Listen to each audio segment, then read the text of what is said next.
Hi, today I want to talk about why you shouldn't care about what other people think.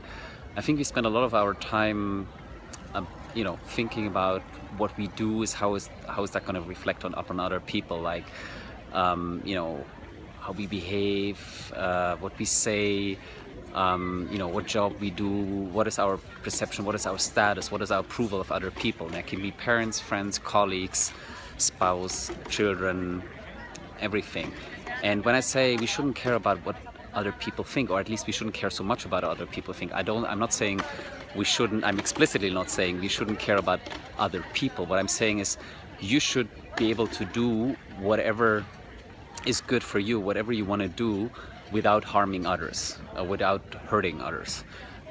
So, let's say you're in a high career job, making a lot of money, etc., and you realize that's not what satisfies you, and you rather want to do something where you feel more passion for or more purpose in, which is kind of what I'm switching to. So all the stories, by the way, that I'm sharing here, kind of my own insights that I've gained through life, and then I kind of revalidated by reading up on and talking to a lot of people, doing coaches courses. So this is not things I make up. These are really things that I've come to realize and believe. So you want to do something more purpose-driven, but you're worried about what people think, or maybe your job is highly recognized, you think everybody's envying me, but in fact you should recognize it's really not what you want. So maybe it is something you should change. And obviously you have to take into account realities of life. You have to take care of your family if you have one. You have certain responsibilities.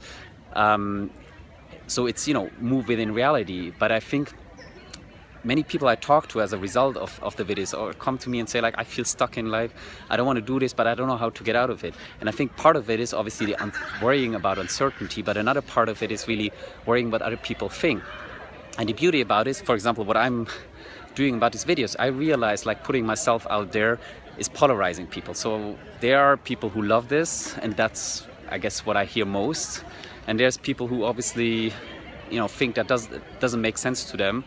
And people don't like it. And obviously the people that I know, I split them between these two groups. So as a result, I might lose certain relationships, certain friends. But I think it's important to realize that by doing so and by following your passions, if you can, you're realizing yourself and you become a happier, more fulfilled person. And as a result, the people around you going to be, you're going to impact them more positively, and you're going to attract the people that believe in what you do. So you're going to kind of attract, by putting yourself out there with what you love, you're kind of attracting the people that believe in it, and you kind of obviously lose the ones that don't. But I think in any case, whatever you do in life, there's always people that kind of believe in what you do, and others that don't, or that are kind of positive about it, and others that don't. So you're just shifting towards a different group of people, which is, that's just life. You cannot please everybody. And I think when it comes to realizing your life or living your true life, as I like to say, or the one you want to live, it's really important that you think about yourself first, as long as you don't hurt other people. Because if you're unhappy in what you do and in your life, you're going to impact other people around you and make them less happy as well. So I think it's first important to find happiness within yourself by what you do and how you live your life. And then you're going to attract the people around you for that it makes sense. So basically it means if you shift your life from one to the other, there is a pain point by losing certain people, losing the approval of people. But that's a necessary, how should I say, evil for you to be happy in what you do, and you will attract a lot of more new people that believe in it. So will be kind of more symbiotic, because if you, and I know I'm repeating myself, but I think it's a really important point. If you are doing something that you shouldn't do, something that you don't believe in, simply because you want to please other people, think about it, the up and the down. The upside is, yes, you please certain people, but probably by what you do, you displease other people. There's always people who believe in something and not. And if you shift to something that you love to do, you love what you're doing, you become a happier person, plus you attract new people, and of course you lose some, but that's a price. Isn't that a price worth paying in a way? Your role in life shouldn't be to please everybody, especially when it's about your happiness.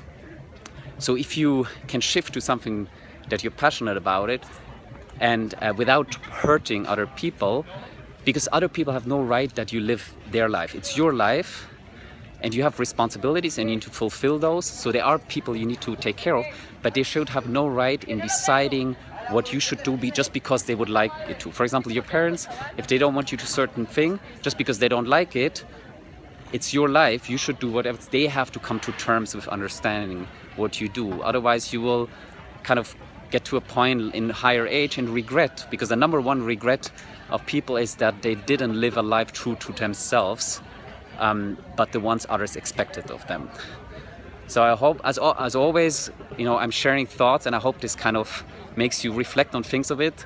In the end, everybody needs to find their own journey, but I hope this is helpful. Have a great day.